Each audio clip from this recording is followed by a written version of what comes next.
Pyetjet e para të cilat kanë ardhur kryesisht kanë të bëjnë edhe me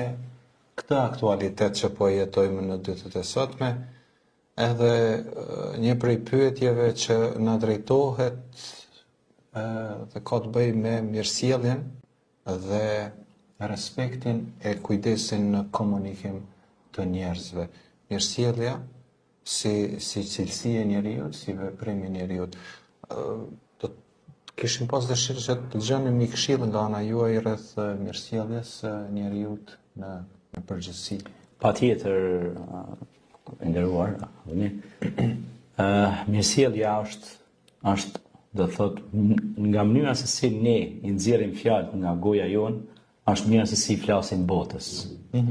Pra, nëse ne i nxjerrim ato fjalë me butësi dhe urtësi, gjithçka rrotull nesh do të ketë efekt të mirë. Prandaj dhe pejgamberi alayhi salatu wassalam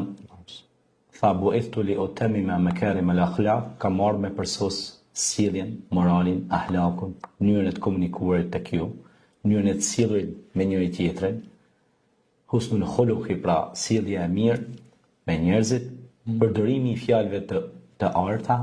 qysh në fëmijëri, në vezdi, të mësojmë fëmijët tanë me shprehje të faleminderit, mirëdita, mirëmbrëma, të mësojmë ata se si të sillen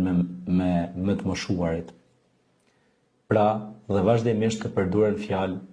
inkurajuese, fjalë pozitive, pra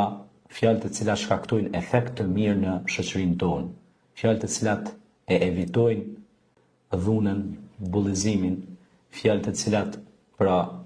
ndikojnë që shoqëria jonë të përmirësohet dhe të avancojë drejt zhvillimit. Retorika është fushë në vete, oratoria është fushë në vete. Gjitha këto janë fusha në vete,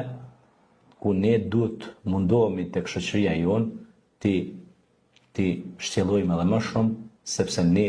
më shumë se kur kemi nevojë për një rini dhe një popull që din se si të komunikoj, din se si të flas me njerëzit, edhe din se si të artikuloj fjalët e tyre. Shembull ideal kemi rastin e padyshim Muhamedit alayhi salatu wassalam, se si fliste me fëmijët. Shpesh herë ai ishte duke bërë namazë dhe kur i vinin fëmijët ose nipat e mbesat edhe i kërcenin në qafën e tij, ai nuk i ngucte, por e përfundonte namazin dhe pas përfundimit namazit i afronte afër vetes, i ledhatonte dhe ju fliste me fjalë të bukura, me fjalë pozitive,